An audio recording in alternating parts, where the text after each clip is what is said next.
സ്ത്രീകൾ ഈ പുരുഷന്മാരോടൊപ്പം എല്ലാ മേഖലകളിലും വലിയ മുന്നേറ്റം കാഴ്ചവെക്കുകയും ഒപ്പം നിന്ന് പ്രവർത്തിക്കുകയും ചെയ്യുമ്പോൾ എന്തുകൊണ്ടാണ് നമ്മുടെ സിനിമയിൽ സാങ്കേതിക മേഖലയിൽ വളരെ കഴിവുള്ള സ്ത്രീകളുണ്ട്, പക്ഷേ അവർ ഈ മേഖലയിലേക്ക് കടന്നു വരാത്തതെന്നൊക്കെ കൂടിയുള്ള ഒരു ചിന്ത നമുക്ക് ഉണ്ടാകേണ്ടതാണ്. ഓരോ ചിത്രവും ഒരു ചരിത്രരേഖയായിട്ട് കൂടി നമുക്ക് വരും കാലങ്ങളിലേക്ക്, വരും തലമുറകൾക്ക് കരുതി വയ്ക്കാവുന്ന ഒരു സാംസ്കാരിക നിധി കൂടിയായിട്ട് നമ്മൾ കാണണം. അപ്പോൾ ഇത് വെറുതെ ഒരു വിനോദം മാത്രമല്ല. സിനിമ എന്ന് പറയുന്നത് അതൊരു രാജ്യത്തെ സിനിമ, ആ രാജ്യത്തിൻ്റെ ഒരു എല്ലാ സവിശേഷതകളും അതിനകത്ത് പ്രതിഫലിക്കും. നമസ്കാരം. കേരളത്തിൻ്റെ 29ാമത് അന്താരാഷ്ട്ര ചലച്ചിത്രമേള IFFK 13-ാം തീയതി തിരുവനന്തപുരത്ത് ആരംഭിക്കുകയാണ്. അന്താരാഷ്ട്ര പ്രശസ്തരായ ചലച്ചിത്ര പ്രവർത്തകരുടെയും മികച്ച ചലച്ചിത്രങ്ങളുടെയും സാന്നിധ്യം കൊണ്ട് ഇന്ത്യയുടെ ആകെ ശ്രദ്ധ പിടിച്ചു പറ്റിയ ഒരു മേളയായി IFFK ഇതിനകം മാറിക്കഴിഞ്ഞു. ഇന്ത്യ മുഴുവനുമുള്ള ചലച്ചിത്ര പ്രേമികളും ചലച്ചിത്ര വിദ്യാർത്ഥികളും ഗവേഷകരും നിരൂപകരുമെല്ലാം ആകാംക്ഷയോടെ, ഏറെ പ്രതീക്ഷയോടെ IFFKയെ ഉറ്റുനോക്കുകയാണ്. ഇന്ന് ദേശാഭിമാനിക്കൊപ്പം അതിഥിയായി എത്തിയിട്ടുള്ളത് പ്രശസ്ത നടനും ചലച്ചിത്ര അക്കാദമിയുടെ ചെയർമാനുമായ ശ്രീ പ്രേംകുമാറാണ്. നമസ്കാരം. നമസ്കാരം.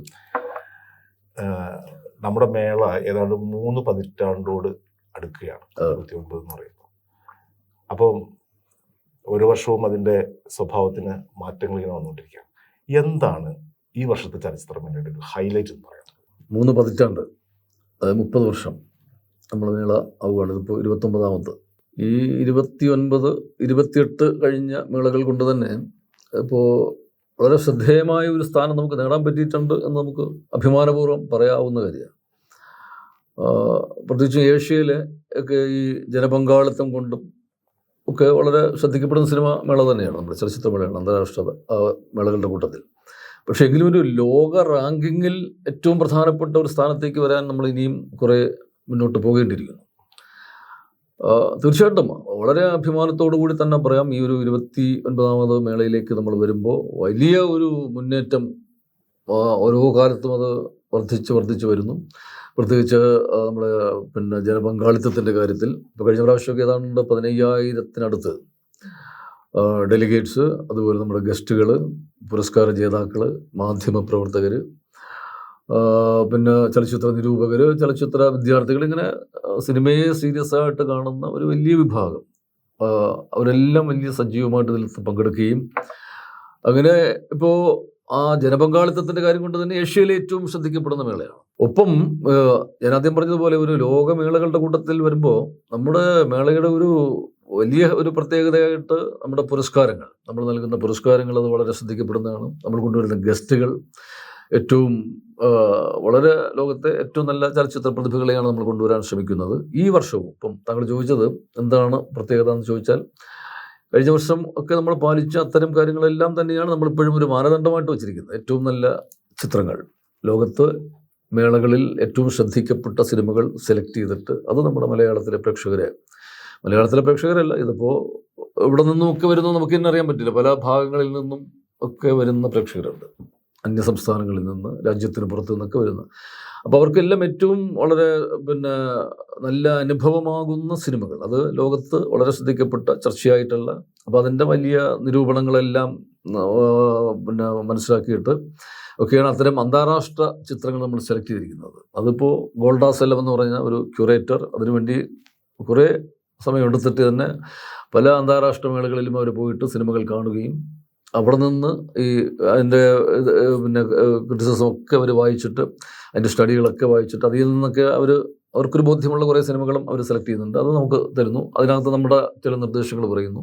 അങ്ങനെ ഇതൊരു വലിയ ഒരു കൃത്യമായി അരിച്ചെടുത്തതുപോലെ ഈ ലോകമേളകളിൽ നിന്ന് വരുന്ന സിനിമകൾ നമ്മൾ ഈ മേളയിൽ പ്രദർശിപ്പിക്കാൻ പറ്റുന്നുണ്ട്. ഇതെല്ലാ കാലത്തും നമ്മൾ ചെയ്യുന്ന ഒരു രീതി തന്നെയാണ്. പക്ഷെ അത് ഇത്തവണ കൂടുതൽ അത് നമ്മളൊന്ന് ശ്രദ്ധിച്ചിട്ടുണ്ട് ആ കാര്യത്തിലെന്ന് പറയാൻ പറ്റും.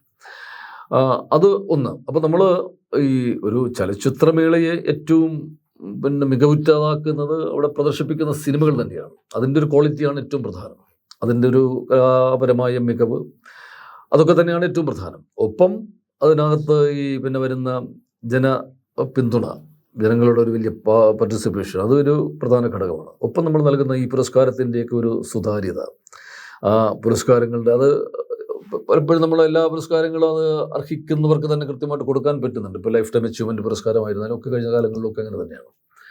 അപ്പോൾ അതിലൊക്കെ നമ്മൾ വളരെ ശ്രദ്ധിക്കുന്നുണ്ട്. ഒപ്പം നമ്മൾ കൊണ്ടുവരുന്ന ഈ അതിഥികൾ, വിദേശത്തു നിന്നൊക്കെ നിരവധി അതിഥികൾ വലിയ ഫിലിം മേക്കേഴ്സൊക്കെ ഉൾപ്പെടെ വരുന്നുണ്ട്. ഇത്തവണയും അത്തരം വലിയ ഒരു നിര ഈ അർത്ഥത്തിലെല്ലാം ഉണ്ടാവും. പിന്നെ ഒരു സംഘാടക മികവെന്ന് പറയുന്നതും ഏറ്റവും പ്രധാനമാണ്. ഇപ്പോൾ പുറത്തുനിന്നൊക്കെ വരുന്ന ഫെസ്റ്റിവലിലേക്ക് വരുന്ന ചലച്ചിത്ര പ്രവർത്തകരും ചലച്ചിത്ര പ്രതിഭകളുമൊക്കെ നമ്മുടെ മേളയുടെ ഒരു സംഘാടനമൊക്കെ അവർ ശ്രദ്ധിക്കും. ഒപ്പം നമ്മുടെ ഇവിടെ ഒരു കേരളം എന്ന് പറയുന്നവർക്കൊക്കെ ഒരു ആതിഥേയ മര്യാദയുടെ ഒരു നാട് കൂടിയാണ്. ഇപ്പോൾ ഇവിടെ വരുമ്പോൾ ഉള്ള ആ എക്സ്പീരിയൻസ് അവർ ലോകം മുഴുവൻ അവർ ഷെയർ ചെയ്യും. അപ്പോൾ അതിലൂടെയൊക്കെയാണ് ഒരു മേളയുടെ ഒരു അന്താരാഷ്ട്ര നിലവാരത്തിലേക്ക് അല്ലെങ്കിൽ ആ തലത്തിലേക്ക് ഉയർത്താൻ നമുക്ക് പറ്റുന്നത്. അപ്പോൾ അത്തരം കാര്യങ്ങളിലൊക്കെ നമ്മൾ വളരെ ശ്രദ്ധ പുലർത്തിയിട്ടുണ്ട്. പിന്നെ ഈ ഫെസ്റ്റിവലിൻ്റെ ഒരു പ്രത്യേകതയായിട്ട് പറയാനുള്ളത്, നമ്മുടെ ഒരു വർത്തമാനകാല സാഹചര്യത്തിൽ നമ്മുടെ ഒരു സിനിമാ മേഖലയെക്കുറിച്ചൊക്കെയുള്ള വലിയ ചർച്ച പൊതുസമൂഹമൊക്കെ ഏറ്റെടുത്തിരിക്കുന്ന ഒരു കാലമാണ്. പല പല വിഷയങ്ങൾ അതിനകത്തുണ്ട്.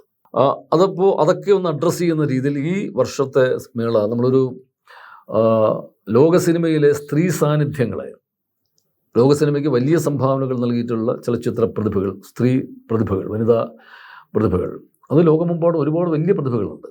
അപ്പോൾ അവരെ നമ്മൾ അടയാളപ്പെടുത്താനും ആദരിക്കാനും അവരെ അംഗീകരിക്കാനും ഒക്കെയുള്ള അവരോടൊരു ഐക്യദാർഢ്യം പ്രകടിപ്പിക്കാനുള്ള ഒരു മേള കൂടിയായിട്ട് നമ്മളിത് മാറുകയാണ്. അപ്പോൾ ഇതിൻ്റെ ഒരു തീം ആ ഒരു രീതിയിൽ കൂടി ആകും. എന്ന് പറയുന്ന ഈ പുരുഷ പ്രാധാന്യം ഒന്നും കുറയുന്നതൊന്നും അങ്ങനെയൊന്നുമല്ല. പക്ഷേ സ്ത്രീകളെ അവരുടെ ഒരു സംഭാവനകളെ അർഹിക്കുന്ന തരത്തിൽ നമ്മൾ അടയാളപ്പെടുത്തുകയും അത് അംഗീകരിക്കുകയും ഒക്കെ ചെയ്യുന്ന ആ ഒരു കൺസെപ്റ്റ് ഇതിനകത്ത് നമ്മൾ കൃത്യമായിട്ട് പുലർത്താൻ ശ്രമിച്ചിട്ടുണ്ട്. അതുകൊണ്ട് തന്നെയാണ് ഇപ്പോൾ ലൈഫ് ടൈം അച്ചീവ്മെൻ്റ് അവാർഡ് നമ്മൾ കൊടുക്കുന്നത്. ആൻ ഹുയ് എന്ന് പറയുന്ന ഹോങ്കോങ്ങിലെ ഏറ്റവും പ്രശസ്തയായ സംവിധായികയാണ്, നിർമ്മാതാവാണ്. വിവിധ മേഖലകളിൽ അവരുടേതായ വ്യക്തിമുദ്ര പതിപ്പിച്ചിട്ടുള്ള നിരവധി ഏറ്റവും ശ്രദ്ധേയമായ മേളകളിൽ അവരുടെ സിനിമകൾക്ക് പുരസ്കാരങ്ങൾ ലഭിച്ചിട്ടുണ്ട്. അപ്പം അവരാണ് ഇപ്പോൾ ഈ ലൈഫ് ടൈം അച്ചീവ്മെൻ്റ്, അത് നമ്മുടെ ഏറ്റവും പരമോന്നത പുരസ്കാരമാണ് ഈ മേളയിൽ. അത് നൽകുന്നത് ഈ ഒരു വനിതയ്ക്കാണ്. ഒപ്പം സ്പിരിറ്റ് ഓഫ് സിനിമ എന്ന് പറഞ്ഞ നമ്മുടെ ഒരു പ്രധാനപ്പെട്ട ഒരു അവാർഡുണ്ട്. അത് കഴിഞ്ഞ കാലങ്ങളിൽ ഈ വനൂരി കഹിയുക്കൊക്കെ കൊടുത്ത പിന്നെ ഇസാ ചലാനൊക്കെ കൊടുത്ത ആ കാറ്റഗറിയിൽ ഇപ്പോൾ നമ്മൾ കൊടുക്കുന്നത് പായൽ കപാഡിയയ്ക്കാണ്. പായൽ കപാഡിയ അറിയാമല്ലോ, ഇപ്പോൾ അടുത്ത കാൻ ഫിലിം ഫെസ്റ്റിവലിൽ ഏറ്റവും ശ്രദ്ധേയമായ നേട്ടം നേടിയ അവരൊരു പോരാട്ടത്തിൻ്റെ ഒരു പ്രതീകം കൂടിയാണ്. ഒരു പൂന ഫിലിം ഇൻസ്റ്റിറ്റ്യൂട്ട് പഠിക്കുമ്പോൾ ആ ഇൻസ്റ്റിറ്റ്യൂട്ടിനെ രാഷ്ട്രീയവൽക്കരിക്കാൻ ശ്രമിച്ച ഒരു വലിയ വിഷയം നമുക്കൊക്കെ അറിയാം. ഇതുമായൊന്നും ഒരു ബന്ധമില്ലാത്ത ഒരാളെ ഇവിടെ ഒരു രാഷ്ട്രീയത്തിൻ്റെയൊക്കെ പേരിൽ അവിടെ ഇതിൻ്റെ തലപ്പത്ത് വരുന്ന ഒരു കാലം നമുക്കുണ്ടാവും, അറിയാം നമ്മൾ. അതെ. അപ്പോൾ അതിനെതിരെ അവിടുത്തെ വിദ്യാർത്ഥികളുടെ പ്രക്ഷോഭം നയിച്ച ഒരു വനിതയായിരുന്നു അവർ. അന്ന് എനിക്ക് തോന്നുന്നു അറസ്റ്റ് ചെയ്യപ്പെട്ട ഏതാണ്ട് 35 പേരിൽ 25-ാം പ്രതിയോ മറ്റെയാണ് അവർ. അപ്പോൾ ആ രീതിയിൽ സ്കോളർഷിപ്പ് കട്ട് ചെയ്തു. അതെ, അവരുടെ സ്കോളർഷിപ്പ് കട്ട് ചെയ്തു. അങ്ങനെയൊക്കെയുള്ള ചരിത്രം നമുക്കറിയാം. അപ്പോൾ അപ്പോഴും അവരൊരു അനീതിക്കെതിരെ അല്ലെങ്കിൽ ഇത്തരം കാര്യങ്ങൾക്കൊക്കെ എതിരെ ശക്തമായി പ്രതിരോധിക്കുകയും ഒക്കെ ചെയ്ത് പിന്നെ ഈ സിനിമയെ ഒരു സമരായുധമാക്കി മാറ്റിയെന്ന് തന്നെ നമുക്ക് പറയാം. അവരുടെ അങ്ങനെയുള്ള ഒരു കാഴ്ചപ്പാട് അവർക്കുണ്ട്. നമ്മൾ ഈ സ്പിരിറ്റ് ഓഫ് സിനിമ കൊടുക്കുന്നതും അങ്ങനെ തന്നെയാണ്. അത് സമൂഹത്തിലെ അനീതികൾക്കെതിരെ, ഇത്തരം പിന്നെ അസമത്വങ്ങൾക്കെതിരെയൊക്കെയുള്ള ഒരു പ്രതികരണമായി സിനിമയെ ഉപയോഗിക്കുകയും സിനിമയെ അതിനെതിരെയുള്ള ഒരു പ്രതിരോധമായി ഒക്കെ മാറ്റാൻ ശ്രമിക്കുന്ന അങ്ങനെയുള്ള ചലച്ചിത്ര പ്രതിഭകൾക്ക് കൊടുക്കുന്ന, അത് ഇത്തവണ നമ്മൾ സെലക്ട് ചെയ്തിരിക്കുന്നത് പായൽ കപാഡിയ, അതും ഒരു വനിത കരസ്ഥമാക്കുകയാണ്. അപ്പോൾ ഈ അർത്ഥത്തിൽ പിന്നെ നമ്മൾ ഈ മേളയിൽ തന്നെ അന്താരാഷ്ട്ര ജൂറിയുടെ ചെയർപേഴ്സൺ ഒരു വനിതയാണ്, ആഗ്നസ് ഗദാർഡ്. അതെ, അതാണ് അവർ ജൂറി ചെയർപേഴ്സണായിട്ട് ഉണ്ട്. ഈ സിനിമയിൽ നമ്മൾ അവരൊരു ക്യാമറ വുമൺ കൂടിയാണ്. അതൊരു വളരെ ശ്രദ്ധിക്കപ്പെടേണ്ട ഒരു കാര്യമാണ്. കാര്യം നമ്മൾ ഈ മലയാള സിനിമയിൽ പ്രത്യേകിച്ചും നമുക്ക് അഭിനേതാക്കൾ ഇഷ്ടംപോലെ സ്ത്രീകളുണ്ട്.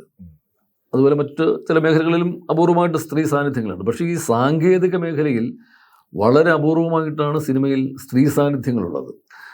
സിനിമയുടെ ഈ സാങ്കേതിക മേഖലയ്ക്ക് അപാരമായ സാധ്യതകളുള്ളൊരു മേഖലയാണ്. സ്ത്രീകൾ ഈ പുരുഷന്മാരോടൊപ്പം എല്ലാ മേഖലകളിലും വലിയ മുന്നേറ്റം കാഴ്ചവെക്കുകയും ഒപ്പം നിന്ന് പ്രവർത്തിക്കുകയും ചെയ്യുമ്പോൾ എന്തുകൊണ്ടാണ് നമ്മുടെ സിനിമയിൽ സാങ്കേതിക മേഖലയിൽ വളരെ കഴിവുള്ള സ്ത്രീകളുണ്ട്, പക്ഷേ അവർ ഈ മേഖലയിലേക്ക് കടന്നു വരാത്തതെന്നൊക്കെ കൂടിയുള്ള ഒരു ചിന്ത നമുക്ക് ഉണ്ടാകേണ്ടതുണ്ട്. അപ്പോൾ അവിടെയാണ് ഈ ക്യാമറ വുമണായിട്ടുള്ള ആഗ്നസ് ഗദാർഡിൻ്റെ പിന്നെ അവരുടെ ഒരു ജൂറി ചെയർപേഴ്സണായിട്ടുള്ള ഒരു നിയമനം നമ്മൾ ശ്രദ്ധിക്കേണ്ടത്. അവർ ഈ മേഖലയിൽ വലിയ നേട്ടങ്ങൾ കൈവരിച്ചിട്ടുള്ളൊരു പിന്നെ സാങ്കേതിക പ്രവർത്തകയും കൂടിയാണ്. സിനിമ എന്ന് പറയുന്നതാണല്ലോ, കലയും സാങ്കേതിക പ്രവർത്തനം ഇതെല്ലാം കൂടി മിക്സ് ചെയ്തിട്ടാണ്. അപ്പോൾ അവർക്ക് നമ്മളിങ്ങനെ ഈ ഒരു വലിയ സ്ഥാനത്തേക്ക് അവർ നമ്മൾ കൊണ്ടുവരുന്നു. അതൊക്കെ ഒരു സ്ത്രീകളുടെ സംഭാവനകൾക്ക് നൽകുന്ന ഒരു ആദരവ്, ഐക്യദാർഢ്യം നമ്മുടെ സ്ത്രീ സമൂഹത്തോട് മുഴുവനുള്ള ഈ വർത്തമാനകാല സാഹചര്യത്തിൽ നമ്മുടെ മലയാളി സമൂഹം നൽകുന്ന ഒരു വലിയ ഐക്യദാർഢ്യം, അത് സംസ്ഥാന സർക്കാരിൻ്റെയും ചലച്ചിത്ര അക്കാദമിയുടെയൊക്കെ ഒരു ഇതായിട്ട് തന്നെ അത് മാറും. ഒപ്പം നമ്മൾ ഈ മലയാള സിനിമയ്ക്ക് വലിയ സംഭാവനകൾ നൽകിയിട്ടുള്ള ഒരു 10-21 വനിതാ അഭിനേതാക്കൾ, നമ്മുടെ അത് നായികമാർ മാത്രമല്ല, ആ സമയത്തുണ്ടായിരുന്ന പ്രധാനപ്പെട്ട നമ്മൾ ഒരുപാട് പേരെ നമ്മൾ സമീപിച്ചു. പലർക്കും ഈ പ്രായാധിക്യം കൊണ്ടും ഒക്കെ പലരും വരാനൊക്കെ അസൗകര്യമുണ്ട്. ചിലർക്ക് അങ്ങനെ കുറേ പേരെ നമുക്കതിൽ നിന്ന് ഉൾപ്പെടുത്താൻ പറ്റാതെ വന്നു. എങ്കിലും കഴിയുന്നത്ര പേരെ നമ്മൾ ഇതിനകത്ത് ഉൾപ്പെടുത്തിക്കൊണ്ട് ഇപ്പോൾ ഏതാണ്ട് 21 പേരെ പറ്റിയാണ് അതിൻ്റെ ഒരു അന്തിമ ലിസ്റ്റ് വന്നിട്ടുണ്ട്. അവരെ നമ്മൾ മാനവീയം വീഥി തന്നെ ഒരു വലിയ പരിപാടിയായിട്ടാണ് അത് സംഘടിപ്പിച്ചിരിക്കുന്നത്. ചില പഴയ സിനിമകളുടെ പാട്ടുകളൊക്കെ വെച്ചിട്ടൊരു കലാപരിപാടി അതിനോടനുബന്ധിച്ച് ഇവരുടെ അതൊരു അവിസ്മരണീയമായ ഒരു അനുഭവമായിട്ട് മാറ്റാൻ ഉള്ള ഒരു പരിപാടി അത് നമ്മൾ സംഘടിപ്പിച്ചിട്ടുണ്ട്. ഒപ്പം മലയാളം സിനിമ ടുഡേ എന്ന് പറയുന്ന ഈ നമ്മുടെ ചലച്ചിത്ര മേളയിലെ ഒരു വിഭാഗം, ആ വിഭാഗത്തിൽ നമ്മൾ സെലക്ട് ചെയ്തിരിക്കുന്ന 14 സിനിമകളിൽ 4 സിനിമകൾ വനിതാ സംവിധായകർ സംവിധാനം ചെയ്ത സിനിമകളാണ്. ഒരാളുടെ സ്റ്റുഡൻ്റാണ്. ആ സിനിമയിൽ ഒരു സിനിമ അന്താരാഷ്ട്ര മത്സര വിഭാഗത്തിൽ പങ്കെടുക്കുന്നുണ്ട്. സാധാരണ ഈ മലയാളം സിനിമ ടുഡേയിലൊക്കെ പരാതികൾ ഉണ്ടാവാറുണ്ട് സെലക്ഷനെ കുറിച്ചിട്ട്, പക്ഷേ ഇത്തവണ അത് കേട്ടില്ല. ഇത്തവണ അങ്ങനെ പരാതി ആരും പറഞ്ഞതായിട്ട് എൻ്റെ ശ്രദ്ധയിൽപ്പെട്ടില്ല. പരാതി രഹിതമായ ഒരു തീരുമാനമായിട്ടാണ് പലരും പറഞ്ഞത്. പക്ഷെ ഇതൊക്കെ പലരും നമ്മൾ ഇങ്ങനൊരു തീമൊക്കെ നമ്മുടെ മനസ്സിൽ പിന്നീടാണ് അത് രൂപപ്പെട്ടത്. ഇതൊരു സ്ത്രീപക്ഷ ഒരു നിലപാടുള്ള എന്നൊക്കെ പറയുന്ന ആശയം ഇതിൽ നിന്നൊക്കെ രൂപപ്പെട്ടത് കൂടിയാണ്. ഇത് പലതും യാദൃച്ഛികമായി സംഭവിക്കുകയായിരുന്നു. അതൊരു വലിയൊരു നിയോഗം പോലെ എനിക്ക് തോന്നുകയാണ്. കാര്യം ഇപ്പോൾ ജൂറി ചെയർപേഴ്സൻ്റെ കാര്യത്തിൽ അതങ്ങനെ പലരും നമ്മൾ സമീപിച്ചിട്ട് അതങ്ങനെ വന്നു. ലൈഫ് ടൈം അച്ചീവ്മെൻറ്റിൻ്റെ കാര്യത്തിൽ നമ്മൾ ആദ്യം കൊഞ്ചലോസ്കി എന്ന് പറയുന്ന സംവിധായകനെയാണ് നമ്മളത് ഫിക്സ് ചെയ്തിരുന്നത്. ഏതാണ്ട് 85 വയസ്സോളം അദ്ദേഹത്തിന് പ്രായമുണ്ട്. ഡിയർ കോമ്രേഡ്സ് പോലെയൊക്കെയുള്ള സിനിമകളൊക്കെ ചെയ്തിട്ടുള്ള അത് നമ്മൾ ഏതാണ്ട് ഒരു ഫൈനലൈസ് ചെയ്ത് ഒക്കെ വെച്ചതാണ്. പക്ഷേ പെട്ടെന്ന് അദ്ദേഹത്തിന് അസൗകര്യം കാരണം അത് മാറേണ്ടി വന്നു. പകരം നമ്മൾ പലരെയും ഇങ്ങനെ സമീപിച്ച് നോക്കിയപ്പോൾ ആണ് ഈ ഒരു ആൻസറിലേക്ക് ആ ഒരു പേരിലേക്ക് നമ്മൾ എത്തിച്ചിരുന്നത്. അപ്പോൾ അതൊക്കെ ഒരു വളരെ യാദൃച്ഛികമായി സംഭവിച്ചതുപോലെ, എന്നാൽ ഇതെല്ലാം കൂടി ഒത്തു വന്നപ്പോൾ അതുപോലെ ഈ സിനിമയുടെ സെലക്ഷൻ, മലയാളം സിനിമ ടുഡേ ഒക്കെ നമ്മളങ്ങനെ ബോധപൂർവം കുറച്ച് സ്ത്രീ സംവിധായകരുടെ സിനിമകൾ സെലക്ട് ചെയ്യാമെന്ന് പറഞ്ഞിട്ട് ചെയ്തൊന്നുമില്ല. അതൊക്കെ അങ്ങനെ വന്ന് ഭവിക്കുക. അപ്പം എല്ലാം കൊണ്ടും സ്ത്രീകളുടെ ഒരു വലിയ സംഭാവന സിനിമാ മേഖലയിൽ അത് സ്വയം അടയാളപ്പെടുന്ന, ഒപ്പം നമ്മൾ അടയാളപ്പെടുത്തുകയും ചെയ്യാൻ ശ്രമിക്കുന്ന, അത് അവരോടൊക്കെ ഒരു ഐക്യദാർഢ്യവും ആദരവും ഒക്കെ പ്രകടിപ്പിക്കുന്ന ഒരു മേളയായി ഇതൊരു വലിയ സവിശേഷ ശ്രദ്ധ വേണ്ടുന്ന ഒന്നായിട്ട് മാറുകയാണ്. എത്രത്തോളം സിനിമകളാണ് ഇത്തവണ സ്ക്രീൻ ചെയ്യുന്നത്? സ്ക്രീൻ ചെയ്ത സിനിമകൾ കുറേയുണ്ട്. അത് എണ്ണം നമുക്ക് പറയാൻ പോലും പറ്റത്തില്ല. കാര്യം ഇപ്പോൾ ഈ ഗോൾഡാസെല്ലമൊക്കെ എത്രയോ സിനിമകൾ പോയി നിന്നിട്ട് കാണുന്നു. അതുപോലെ ഈ അന്താരാഷ്ട്ര ചലച്ചിത്ര വിഭാഗത്തിലേക്കൊക്കെ തിരഞ്ഞെടുക്കുന്ന സിനിമകൾ, ഒരുപാട് സിനിമകൾ കണ്ടിട്ടാണ് ഇതിലേക്ക് വരുന്നത്. പക്ഷെ എന്തായാലും അവസാനം ഇപ്പോൾ ഒരു 180 സിനിമകളാണ് മൊത്തത്തിൽ, 180ഓളം എന്ന് പറയാവുന്ന അത്രയും സിനിമകൾ ഏതാണ്ട് 68 രാജ്യങ്ങളിൽ നിന്ന്, അപ്പോൾ വിവിധ ഭാഷകളിൽ വിവിധ സംസ്കാരങ്ങളിൽ നിന്നൊക്കെയുള്ള അത്തരം സിനിമകൾ വരികയാണ്. ഇപ്പോൾ ഒരു സിനിമ എന്ന് പറയുന്നത് അത് വെറുതെ ഒരു കേവലം ഒരു വിനോദ ഉപാധി മാത്രമല്ലല്ലോ. ഓരോ സിനിമയും അതാത് ദേശത്തിൻ്റെ അവരുടെ ഭാഷയുടെ, സംസ്കാരത്തിൻ്റെ, അവരുടെ രാഷ്ട്രീയത്തിൻ്റെ, അവിടുത്തെ മനുഷ്യജീവിതത്തിൻ്റെ അതിജീവന പോരാട്ടങ്ങളുടെ ഒക്കെ ഒരു രേഖപ്പെടുത്തൽ കൂടിയായിട്ട് ഓരോ സിനിമയും മാറും. അപ്പോൾ അത് തീർച്ചയായിട്ടും അത് കുറേ മനുഷ്യരുടെ ജീവിതമുണ്ടാകും. നമ്മളെ അറിയാത്ത കുറേ മനുഷ്യരുടെ ജീവിതം അതിനകത്ത് അനാവരണം ചെയ്യപ്പെടും. അപ്പോൾ ഇതെല്ലാം കൊണ്ടും ഓരോ ചിത്രവും ഒരു ചരിത്രരേഖയായിട്ട് കൂടി നമുക്ക് വരും കാലങ്ങളിലേക്ക്, വരും തലമുറകൾക്ക് കരുതി വയ്ക്കാവുന്ന ഒരു സാംസ്കാരിക നിധി കൂടിയായിട്ട് നമ്മൾ കാണണം. അപ്പോൾ ഇത് വെറുതെ ഒരു വിനോദം മാത്രമല്ല. സിനിമ എന്ന് പറയുന്നത് അതൊരു രാജ്യത്തെ സിനിമ, ആ രാജ്യത്തിൻ്റെ ഒരു എല്ലാ സവിശേഷതകളും അതിനകത്ത് പ്രതിഫലിക്കും. അപ്പോൾ ഇതൊരു പിൽക്കാലത്ത് അതൊരു ചരിത്രം തന്നെയാണ്. അപ്പോൾ ആ രീതിയിൽ കൂടിയൊക്കെ ഇതിനൊരു പ്രസക്തിയുണ്ട്. അപ്പോൾ അത് നമ്മുടെ കേരളത്തിലെ പ്രേക്ഷകർക്ക് ലോകരാജ്യങ്ങളെ അടുത്തറിയുകയാണ്. അവിടുത്തെ സംസ്കാരം അടുത്തറിയുന്നു, അവിടുത്തെ ഭാഷ, ജീവിതം, മനുഷ്യൻ്റെ അവസ്ഥകൾ ഒക്കെ നമ്മൾ അടുത്തറിയുകയാണ്. അപ്പോൾ ഇപ്പോൾ നമ്മളൊക്കെ ഈ യുദ്ധങ്ങളും അധിനിവേശമൊന്നും അനുഭവിക്കാത്ത ഒരു ജനതയാണ്. അങ്ങനെ അത്രയേറെ ഭീകരതയൊന്നും നമ്മൾ അനുഭവിച്ചിട്ടില്ല. പക്ഷേ ലോകത്ത് നമ്മളിത് സംസാരിക്കുമ്പോൾ പോലും എവിടെയൊക്കെയോ ഈ ബോംബുകളുടെയും വെടിയുണ്ടകളുടെയും ഒച്ചകൾ ഇങ്ങനെ നിലയ്ക്കാത്ത, അതിനിടയിലൂടെ ജീവന് വേണ്ടി പ്രാണനുമായി ആർത്തലയ്ക്കുന്ന മനുഷ്യരുടെയൊക്കെ അവസ്ഥയിലാണ് നമ്മളിത് സംസാരിക്കുന്നത്. അപ്പോൾ അത്തരം കഥകളൊക്കെ ആലേഖനം ചെയ്യപ്പെടുന്ന സിനിമകൾ, അത്തരം ജീവിതങ്ങൾ അനാവരണം ചെയ്യപ്പെടുന്ന സിനിമകൾ, യുദ്ധങ്ങളൊക്കെ അവരുടെ ജീവിതത്തിലുണ്ടാക്കിയ ആഘാതങ്ങൾ, അതുപോലെ ഈ അധിനിവേശങ്ങൾ, അതിൻ്റെയൊക്കെ കെടുതികൾ, അതിനെ അതിജീവിച്ചിട്ടുള്ള അവരുടെ ഈ പോരാട്ട വീര്യങ്ങൾ, പോരാട്ടം, ചെറുത്തുനിൽപ്പ്, ഇതെല്ലാം പ്രതിഫലിക്കുന്ന സിനിമകൾ. അത് ഈ മേളയെ കൂടുതൽ അത് എന്താണ്, ഒരു മനുഷ്യപക്ഷത്ത് നിൽക്കുന്ന ഒന്നാക്കി അത് മാറ്റുകയും നമ്മുടെയൊക്കെ പിന്നെ ഒരു ഉള്ളിൽ നമ്മുടെ ഹൃദയങ്ങളെയൊക്കെ അത് വല്ലാതെ മതിക്കുന്ന ചില ചിത്രങ്ങൾ ഇതിനകത്തുണ്ട്. അപ്പോൾ അതെല്ലാം നമ്മൾ കാണുമ്പോൾ ഈ ലോകം ഇങ്ങനെയാണല്ലോ എന്നൊക്കെയുള്ള നമ്മുടെ ചില ആശങ്കകൾ, അത് ആ മനുഷ്യരോടുള്ള നമ്മുടെ ഒരു സ്നേഹവും ഐക്യവും ഒക്കെ പ്രകടിപ്പിക്കുകയും, ഇതിൻ്റെയൊക്കെ ഒരു വലിയ പ്രസക്തി എന്ന് പറയുന്നത് ഈ ലോകം മുഴുവൻ ഒന്നാണ് എന്നൊക്കെയുള്ളൊരു വലിയൊരു മാനവികതയുടെ ചിന്ത അത് നമ്മളിൽ ഉണർത്തും. അതൊക്കെയാണ് ഈ ഇത്തരം ഫെസ്റ്റിവലുകളുടെ, അന്താരാഷ്ട്ര ചലച്ചിത്രമേളകളുടെ ഒരു പ്രാധാന്യമായിട്ട് തന്നെ നമ്മൾ കാണുന്നത്. അർമേനിയാണ് നമ്മളുടെ ഇത്തവണത്തെ കൺട്രി ഫോക്കസ്. അതെങ്ങനെ സവിശേഷതയുള്ള രാജ്യമാണ് അർമേനിയ. അവരുടെ ഒരു പശ്ചാത്തലം തന്നെ, ഒരു രാഷ്ട്രീയ പശ്ചാത്തലം ഒക്കെ നമുക്കറിയാം.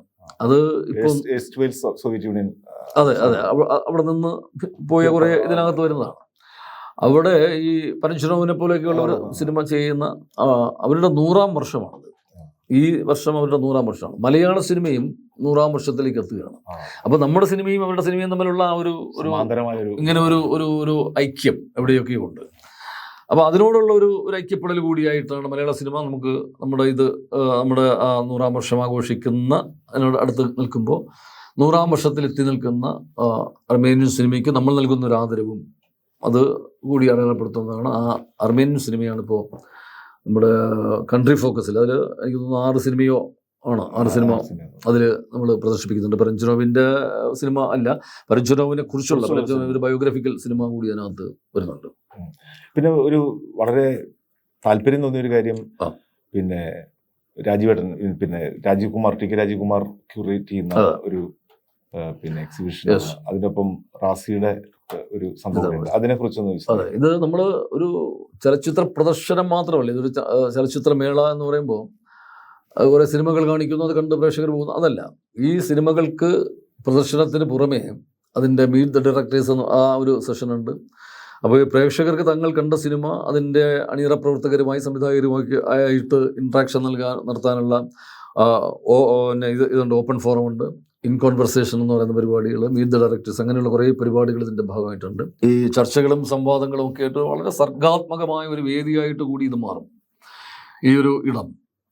അപ്പോൾ ചിത്ര പ്രദർശനം മാത്രമല്ല, അതിനോടൊപ്പം ഇപ്പോൾ ഈ പറഞ്ഞതുപോലെ നമ്മുടെ പ്രസിദ്ധ സംവിധായകൻ, ദേശീയ അവാർഡൊക്കെ ജേതാവാണ് ശ്രീ TK രാജീവ്കുമാർ, അദ്ദേഹം ക്യൂറേറ്റ് ചെയ്യുന്ന ഒരു ചിത്ര പ്രദർശനം എന്നങ്ങനെ അത് പറഞ്ഞാൽ പോരാ, അതൊരു ഡിജിറ്റൽ ചിത്ര പ്രദർശനമാണ്, ഡിജിറ്റലാണ്, അങ്ങനത്തെ ഒരു എക്സിബിഷനാണത്. അപ്പോൾ അതിനകത്ത് ഈ ലോകത്തെ വളരെ പ്രധാനപ്പെട്ട 50 മാസ്റ്റേഴ്സിനെയാണ് സെലക്ട് ചെയ്തിരിക്കുന്നത്.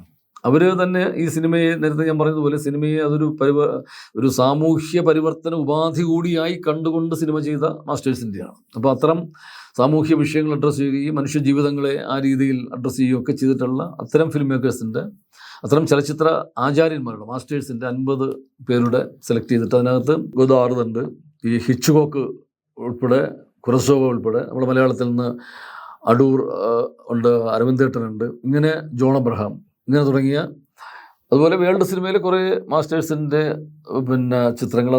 ആ ചിത്രങ്ങളൊരു കാരിക്കേച്ചർ അങ്ങനെയല്ല, അതൊരു നമുക്ക് കൃത്യമായിട്ട് മനസ്സിലാക്കുന്ന രീതിയിൽ തന്നെയാണ്, അതൊരു ഡിജിറ്റൽ ഫോമിലാണ്. ഒപ്പം ആ ചലച്ചിത്ര ആചാര്യന്മാർ ചെയ്ത സിനിമയുടെ ഒരു പശ്ചാത്തലം കൂടി, അല്ലെങ്കിൽ ആ സിനിമയുടെ ഒരു കണ്ടന്റ് നമുക്ക് എവിടെയൊക്കെയോ ഫീൽ ചെയ്യുന്ന കുറേ എൻ്റെ ഒരു ബാക്ക്ഡ്രോപ്പിൽ അങ്ങനെ ഒരു സംഭവം കൂടി അവർ ഇത് ചെയ്തിട്ടുണ്ട്. അപ്പോൾ അത് മിസ്റ്റർ റാസി, അദ്ദേഹം ഫൈൻ ആർട്സിൽ നിന്നൊക്കെ ബിരുദം നേടുകയും പൂന ഫിലിം ഇൻസ്റ്റിറ്റ്യൂട്ടിൽ പോയിട്ട് പിന്നീട് ഉപരിപഠനമൊക്കെ നടത്തുകയും ചെയ്തു. അദ്ദേഹമാണത് വരച്ചിരിക്കുന്നത്. അതൊരു വളരെ നല്ലൊരു അനുഭവമായിട്ട് മാറുന്ന ഒരു എക്സിബിഷനാണ് നമ്മളിതിൻ്റെ ഭാഗമായിട്ട് സംഘടിപ്പിച്ചിട്ടുണ്ട്. അതൊക്കെ ഒരു വലിയ അട്രാക്ഷനായിട്ട് മാറും. ഇതിൻ്റെ കൂടെ പറഞ്ഞുകൊണ്ടാണ് നമ്മളെ നിങ്ങളുടെ ഒരു IFFK ഓർമ്മകളൊക്കെ എങ്ങനെയാണ്? ഈ നേരത്തെ തന്നെ ഈ IFFKയിലൊക്കെ ഇവിടെ ഫെസ്റ്റിവൽ നടക്കുമ്പോൾ വരാറില്ലേ? അല്ല, ഇപ്പോൾ കഴിഞ്ഞ തവണയൊക്കെയാണ് നമ്മൾ കൂടുതൽ ഇതിനോട്ട് സജീവം. മറ്റതൊക്കെ നമ്മൾ ദൂരെ നിന്നിങ്ങനെ മാറിക്കണ്ട് നിന്ന് ജസ്റ്റ് ഒരു ഡെലിഗേറ്റായിട്ടൊക്കെ വന്നൊക്കെ പോയിട്ടുള്ള അനുഭവങ്ങൾ മാത്രമേ ഉള്ളൂ. അല്ല, അതൊന്നും നമുക്ക് അങ്ങോട്ട് കൂടുതലൊരു ഇൻവോൾവ്മെൻറ്റ്, സിനിമകൾ ചിലത് കണ്ടിട്ടുണ്ട്, അങ്ങ് കണ്ട് അങ്ങനെ പോകും. പക്ഷെ അന്നത്തെ ഒരു ഫെസ്റ്റിവലുകളും ഒക്കെ ഇത്രയും എന്താണ് ഒരു ജനബാഹുല്യമോ ഒന്നും ഉണ്ടായിരുന്നിട്ടില്ലല്ലോ. പക്ഷേ എങ്കിലും ഫെസ്റ്റിവലിൻ്റെ അന്നും ഈ സിനിമകൾ കാണുന്നത് ഒരു പ്രത്യേക അനുഭവം തന്നെയാണ്. അതിപ്പോഴും അതേ ആവേശത്തോടു കൂടി തന്നെയാണ് നമ്മൾ സിനിമ കാണുന്നത്. ഇന്നിപ്പോൾ അതിൻ്റെ ഒരു സംഘാടനത്തിൻ്റെ ഒരു ചുമതലയിൽ കൂടിയൊക്കെ വന്നപ്പോൾ, ഇപ്പോൾ കഴിഞ്ഞ 2 വർഷമായിട്ട് ഞാൻ ചലച്ചിത്ര അക്കാദമിയുടെ വൈസ് ചെയർമാനായിരുന്നു. അപ്പോഴും ഇതിൻ്റെ സംഘാടനത്തിൻ്റെ ഒരു കൂടെ നിന്ന് പോയ ഒരാളാണ്. അപ്പോൾ അതുകൊണ്ട് തന്നെ ഇപ്പോഴും അതിൻ്റെ ഒരു പൂർണ്ണമായ ചുമതല ഇപ്പോൾ നമ്മളിൽ വന്നിട്ടുണ്ട്. ആ ഫെസ്റ്റിവലിൻ്റെ ഒരു മൂഡ് അപ്പോഴും എല്ലാം ഏതാണ്ട് ഒന്ന് തന്നെയാണ്. കാര്യം ഇവിടെ പിന്നെ ഈ സംഘാടനത്തിൻ്റെ കുറച്ച് ടെൻഷൻസ് ഉണ്ട്, അതേ ഉള്ളൂ ഇപ്പോൾ ഒരു എടുത്തു പറയാനുള്ള ഒരു കാര്യം. അപ്പോൾ പഴയ അനുഭവങ്ങൾ എന്നൊക്കെ പറയുന്നത് അതൊരു വളരെ ഹൃദ്യമായ കുറേ അനുഭവങ്ങൾ അങ്ങനെ പറയാറുണ്ട്. ആ രീതിയിൽ എങ്ങനെ വെല്ലുവിളികൾ ഇങ്ങനെ എന്തെങ്കിലും അനുഭവം? ഇല്ല, ഇത് അക്കാഡമിയെ സംബന്ധിച്ചിടത്തോളം ഇപ്പോൾ 29ാമത്തെ മേള എന്ന് പറയുമ്പോൾ ഇത്രയും വർഷം പ്രവർത്തിച്ച ഒരു വളരെ എക്സ്പീരിയൻസ്ഡ് ആയിട്ടുള്ള ടീമാണ് അവിടെ. ഇത് ശരിക്കും ഓരോ മേളയും ആ ടീമിൻ്റെ വിജയമായിട്ടാണ് ഞാൻ കാണുന്നത്. അല്ലാതെ ഇതിനകത്ത് ഏതെങ്കിലും ഒരു വ്യക്തികൾക്ക് വലിയ അത്ഭുതങ്ങളൊന്നും സൃഷ്ടിക്കാൻ പറ്റില്ല. അപ്പോൾ ഇതൊരു ടീം വളരെ സിസ്റ്റമാറ്റിക്കായിട്ട് അത് പ്രവർത്തിക്കുന്നു. അതിൻ്റെ ആദ്യ ഘട്ടം മുതൽ അവരുടെ ഒരു കൃത്യമായ ഒരു രീതിയിൽ കാര്യങ്ങൾ പോകുന്നു. അപ്പോൾ നമ്മളതിൻ്റെ കൂടെ നിന്ന് അതിൻ്റെ ഭാഗമായിട്ട് നിന്ന് അതിൻ്റെ മുന്നിൽ ഇങ്ങനെ നിൽക്കുകയാണ് നമ്മൾ, അത്രേ ഉള്ളൂ. പക്ഷേ കാര്യങ്ങൾ വളരെ കൃത്യമായി ചലിക്കുന്ന ഒരു സംവിധാനം നമുക്ക് ഉള്ളത് കൊണ്ട് തന്നെ അങ്ങനെ വലിയ ടെൻഷനൊന്നുമില്ല. അല്ല, ഒരുക്കങ്ങളൊക്കെ എത്ര കണ്ട്? ഒരുക്കങ്ങൾ ഇതിൻ്റെ അവസാന ഘട്ടത്തിലാണ്. ഇപ്പോൾ ടാഗോർ തിയേറ്ററാണ് നമ്മുടെ പ്രധാന വെന്യൂ. ഉദ്ഘാടന വേദി അവിടെയാണ്. ഇപ്പോൾ ഡിസംബർ 13 നമ്മുടെ കേരളത്തിൻ്റെ പ്രിയപ്പെട്ട മുഖ്യമന്ത്രി ഇത് ഉദ്ഘാടനം ചെയ്യും. 13 മുതൽ 20 വരെയാണ് നമ്മൾ ഇത് വെച്ചിരിക്കുന്നത്. അതിൻ്റെ സമാപനവും നിശാഗന്ധി ഇതിൽ തന്നെയാണ് 20-ാം തീയതി. അതിലും മുഖ്യമന്ത്രി പങ്കെടുക്കുമെന്നാണ് പറഞ്ഞിട്ടുള്ളത്. ഇതിനിടയിൽ നമുക്ക് പല ഗസ്റ്റുകളും ഒക്കെ ഉണ്ടാകും. പിന്നെ 15 വെന്യൂസാണ്, വേദികളിൽ 15 ഇതാണ്. പ്രധാനപ്പെട്ട നമ്മുടെ കൈരളി ശ്രീ എന്നുള്ള തിയേറ്ററുകളൊക്കെ ഉണ്ട്. പിന്നെ ന്യൂ തിയേറ്റർ, പത്മനാഭ, അതുപോലെയുള്ള നമ്മുടെ കലാഭവൻ തുടങ്ങിയ 15 വേദികളിലായിട്ട് നമ്മൾ ഈ 180 ഈ പറഞ്ഞ സിനിമകൾ അത് ഈ 8 ദിവസം 13 മുതൽ 20 വരെയുള്ള 8 ദിവസമായിട്ട് നമ്മളത് പ്രദർശിപ്പിക്കുക. അതിനകത്ത് ഈ ഉദ്ഘാടന ചിത്രം അതൊക്കെ നമ്മളിനി തിരഞ്ഞെടുക്കുന്നതിൻ്റെ ഒരു അവസാന ഘട്ടത്തിലേക്ക് എത്തി നിൽക്കുകയാണ്. 2-3 സിനിമകൾ ഇപ്പോൾ ഷോർട്ട് ലിസ്റ്റ് ചെയ്യപ്പെട്ടിട്ടുണ്ട്. ഇതാദ്യമായിട്ടാണ് പൂർണ്ണമായിട്ട് ഒരു നടനായുള്ള ആള് ചലച്ചിത്ര അക്കാദമിയുടെ ചെയർമാൻഷിപ്പിലേക്ക് വരുന്നത്. എന്താണ്? അല്ല, ഞാനൊരു ചലച്ചിത്ര പ്രവർത്തകനാണ്, ഒരു നടൻ എന്നുള്ളതല്ല. ഞാൻ അത്യാവശ്യം കുറച്ച് കാര്യങ്ങളൊക്കെ ഇപ്പോൾ പിന്നെ എഴുതാറുണ്ട്. അങ്ങനെ ഇപ്പോൾ അടുത്തതിൻ്റെ ഒരു ലേഖനങ്ങളുടെ ഒരു സമാഹാരം DC ബുക്സ് പബ്ലിഷ് ചെയ്തിരുന്നു, ദൈവത്തിൻ്റെ അവകാശികൾ എന്ന് പറഞ്ഞിട്ട്. അതിപ്പോൾ 5ാമത്തെ പതിപ്പിലേക്ക് കിടക്കുകയാണ്. അപ്പോൾ അങ്ങനെ പല മേഖലകളിൽ പിന്നെ സാംസ്കാരിക വേദികളിൽ നമ്മൾ ഒരു സജീവ സാന്നിധ്യമാണ്. അപ്പോൾ നടൻ എന്നുള്ള രീതിയിൽ എൻ്റെ ഒരു ഉപജീവന മാർഗമായിട്ട് അത് കാണുന്നു. പക്ഷേ ഇത്തരം പല മേഖലകളിലും പ്രവർത്തിക്കുന്നുണ്ട്. അതുകൊണ്ടൊരു ചലച്ചിത്ര പ്രവർത്തകൻ എന്നാണ് ഞാൻ എന്നെ വിശേഷിപ്പിക്കുന്നത്, അല്ലാതെ ഒരു നടൻ എന്നുള്ള രീതിയിൽ മാത്രമല്ല. പക്ഷേ എൻ്റെ ഏറ്റവും മുഖ്യമായിട്ടുള്ളത് നടൻ തന്നെയാണ്, എൻ്റെ ഒരു ഐഡൻറ്റിറ്റി എന്ന് പറയുന്നത്. പക്ഷെ ചലച്ചിത്ര പ്രവർത്തകനായിട്ടാണ് എൻ്റെ ഒരു. അക്കാദമിയിൽ എന്തെങ്കിലും തരത്തിലുള്ള മാറ്റങ്ങൾ? അക്കാദമിയിൽ മാറ്റങ്ങൾ എന്ന് പറയുമ്പോൾ കുറേ കാര്യങ്ങൾ നമ്മൾ പിന്നെ മുമ്പുണ്ടായിരുന്ന കാര്യങ്ങളൊക്കെ തന്നെയാണ് ഇപ്പോഴും തുടരുന്നത്. പക്ഷേ ഒരു അക്കാഡമിക് തലത്തിലുള്ള കുറേ കാര്യങ്ങൾ നമ്മൾ ഇനിയും ചെയ്യേണ്ടതുണ്ട്. ഇപ്പോൾ നമ്മൾ അന്താരാഷ്ട്ര ചലച്ചിത്രോത്സവങ്ങൾ നടത്തുന്നു, പിന്നെ സിനിമയ്ക്കുള്ള സ്റ്റേറ്റ് അവാർഡുകൾ നൽകുന്നു, പിന്നെ ടെലിവിഷൻ മേഖലയ്ക്കുള്ള സംസ്ഥാന പുരസ്കാരങ്ങൾ, പിന്നെ കുറേ സമഗ്ര സംഭാവനയ്ക്കുള്ള പുരസ്കാരം, അതൊക്കെ ഉണ്ട്. ടൂറിംഗ് ടോക്കീസ് എന്ന് പറയുന്ന ഒരു സംവിധാനമുണ്ട്.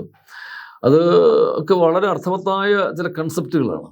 അതൊക്കെ ഒന്നുകൂടിയൊക്കെ ഒന്ന് ശക്തമാക്കാനുണ്ട്. ഇപ്പോൾ പ്രവർത്തനങ്ങളുണ്ട്, എല്ലാം പ്രവർത്തനങ്ങളുണ്ട്. നമ്മൾ പിന്നെ ഒരുപാട് ഈ ക്യാമ്പസുകളിൽ, സ്കൂളുകളിലൊക്കെ പിന്നെ ഈ ക്യാമ്പുകളും അതുപോലെ ശില്പശാലകൾ ഇതൊക്കെ നടത്തിയിട്ട് ഒരു പുതിയൊരു സിനിമ അവബോധം ഉണ്ടാക്കാൻ വേണ്ടിയിട്ടുള്ള ശ്രമങ്ങൾ ഈ 25 വർഷമായിട്ട് അക്കാദമി ഇപ്പോൾ 26-ാം വർഷത്തിലേക്ക് ഇത്രയും വർഷം കൊണ്ട് അത്തരം ഒരു മേഖലയിൽ നമ്മൾ കുറേ കോൺട്രിബ്യൂഷൻ ചെയ്യാൻ നമുക്ക് പറ്റിയിട്ടുണ്ട്. പക്ഷേ ഇനിയും അക്കാഡമിക് തലത്തിൽ ഇപ്പോൾ UGC അംഗീകരിച്ച ഒരു ചലച്ചിത്ര പ്രസിദ്ധീകരണം നമുക്കുണ്ട്, ചലച്ചിത്ര സമീക്ഷ.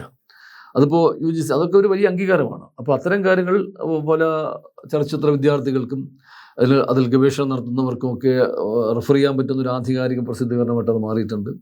ഒപ്പം നമ്മുടെ ആർക്കൈവ്സൊക്കെ ഒരു വലിയ സിനിമാ ചരിത്ര ഗവേഷകർക്കൊക്കെ നന്നായിട്ട് റെഫർ ചെയ്യാൻ പറ്റുന്ന അത്തരം ഇതിപ്പോൾ ഒരു മ്യൂസിയം നമുക്കിവിടെ ഇത് വരാൻ പോകുന്നുണ്ട്. അപ്പോൾ കുറേ വികസനങ്ങൾ അത്തരം കാര്യങ്ങളിലൊക്കെ ഉണ്ടാകും. പക്ഷേ സിനിമകൾ പലതും നമുക്ക് ഈ പഴയകാല സിനിമകൾ ഇപ്പോഴും അത് ആ അർത്ഥത്തിൽ സംരക്ഷിച്ചെടുക്കാനുള്ള ഒരു ശ്രമം ഇനിയും കൂടുതൽ ആവശ്യമുണ്ട്. അത് വലിയ ഒരു ഭാരിച്ച ചിലവ് വരുന്നൊരു സംഭവമാണ്. ഇപ്പോൾ പഴയ ഫോർമാറ്റിലൊക്കെ ചെയ്തിരിക്കുന്നത് നമ്മൾ ആധുനിക ഒരു ഡിജിറ്റൽ സാങ്കേതിക വിദ്യയിലേക്കൊക്കെ അത് കൺവെർട്ട് ചെയ്യണമെങ്കിൽ വലിയ എക്സ്പെൻസ് ഉണ്ട്. പക്ഷേ അത് നമുക്ക് നമ്മുടെ മലയാള സിനിമയുടെ ആ ചരിത്ര വഴികളിൽ വളരെ നിർണായകമായ കുറേ സിനിമകളുണ്ട്. അപ്പോൾ അതെല്ലാം നമ്മൾ ഇങ്ങനെ ഡിജിറ്റലൈസ് ചെയ്തിട്ട് നമ്മൾ സംരക്ഷിക്കുകയും ഒക്കെ ചെയ്യേണ്ടതുണ്ട്. അപ്പോൾ അത്തരം കുറേ പ്രവർത്തനങ്ങളുണ്ട്. അതൊക്കെ വരും കാലങ്ങളിൽ അത് പിന്നെ വരുന്ന തലമുറയ്ക്കൊക്കെ നമ്മളത് കരുതി വെക്കേണ്ടതാണ്. അപ്പോൾ അതിനൊക്കെ വലിയൊരു ഫണ്ട് ആണ് ഒരു പ്രശ്നമായിട്ടുള്ളത്. ഒപ്പം ഞാൻ നേരത്തെ പറഞ്ഞതുപോലെ അക്കാഡമിക് തലത്തിലുള്ള വലിയ കുറേ പരിപാടികൾ നമ്മൾ ഇനിയും ആസൂത്രണം ചെയ്യേണ്ടതുണ്ട്. ആ രംഗത്ത് നമ്മൾ കുറച്ചുകൂടി ഇനിയും ശ്രദ്ധ പതിപ്പിച്ചിട്ടുള്ള ചില നീക്കങ്ങളുണ്ടാവും. അതിനൊക്കെ വേണ്ടിയിട്ടുള്ള ചില ശ്രമങ്ങൾ നടക്കുകയാണ്. അതിൻ്റെ ഭാഗമായിട്ട് ഇപ്പോൾ ഈ ഇതിൻ്റെ എന്താണ് നമ്മുടെ ടൂറിംഗ് ടോക്കീസിൻ്റെ ഇതിൽ തന്നെ ഒരു സ്കൂൾ ടോക്കീസ് എന്ന് പറഞ്ഞിട്ടൊരു ഇത്, അത് എല്ലാ സ്കൂളുകളിലും നമ്മൾ ഏറ്റവും നല്ല ക്ലാസിക്കുകളായിട്ടുള്ള സിനിമകൾ അങ്ങോട്ട് കൊണ്ടുപോയി അവതരിപ്പിക്കുന്ന അതൊരു ചെറിയ ഒരു ചലച്ചിത്രമേള പോലെ 1-2 ദിവസമൊക്കെ വേണമെങ്കിൽ നമുക്ക് നീണ്ടു നിൽക്കുന്ന ഒരു നല്ല ക്ലാസിക്കുകൾ കൊണ്ടുപോയിട്ട് അവർ ഇപ്പോൾ സിലബസിൻ്റെ കൂടി ഒരു ഭാഗമാണ്.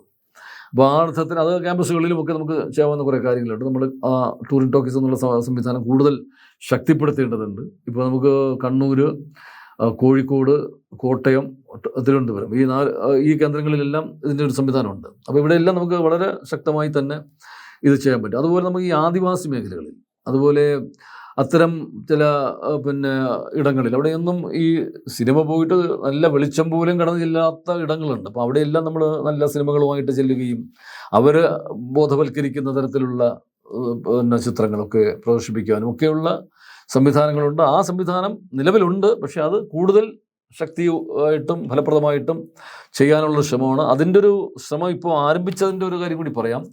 ഈ IFFKയുടെ ഇപ്പോൾ ഡിസംബർ 13 സ്റ്റാർട്ട് ചെയ്യുമ്പോൾ ഈ നവംബർ 27 കയ്യൂരിൽ നിന്ന്, കാസർഗോഡത്തെ കയ്യൂരിൽ നിന്ന് നമ്മൾ ടൂറിംഗ് ടോക്കീസിൻ്റെ ഒരു പ്രചരണ ഒരു വാഹനം അവിടെ നിന്ന് വരികയാണ്. അപ്പോൾ ടൂറിംഗ് ടോക്കീസിൻ്റെ നമ്മുടെ തന്നെ ഒരു വാഹനമാണ്. അതിനകത്ത് IFFKയുടെ എല്ലാ ഇത് വരുന്നു. അത് ചില പ്രധാന കേന്ദ്രങ്ങളിൽ പോയിട്ട് അവിടെ അതൊരു സാംസ്കാരിക പരിപാടിയായിട്ട് സംഘടിപ്പിക്കുകയും അവിടുത്തെ പ്രധാനപ്പെട്ട സാംസ്കാരിക പ്രവർത്തകരും രാഷ്ട്രീയ മറ്റ് അവരെല്ലാം സംഘടിപ്പിച്ചുകൊണ്ട് അവിടെ ഒരു ചിത്ര പ്രദർശനം നടത്തുകയും, ഇങ്ങനെ കേരളത്തിൽ ഏതാണ്ട് ഇപ്പോൾ 14 ജില്ലകളിൽ, ഈ വയനാട് നമ്മളിപ്പോൾ ഒഴിവാക്കിയിരിക്കുകയാണ്, അവിടെ ഈ ഒരു പശ്ചാത്തലത്തിൽ നമ്മൾ പോകാതെ മറ്റ് എല്ലാ ജില്ലകളിലും അവിടെ ഏറ്റവും പ്രധാനപ്പെട്ട ഇടങ്ങളിലെല്ലാം ഈ ഇതിൻ്റെ നേതൃത്വത്തിൽ തന്നെ നമ്മുടെ ഈ ക്ലാസിക് സിനിമകളുടെ പ്രദർശനം നടത്തുന്നു.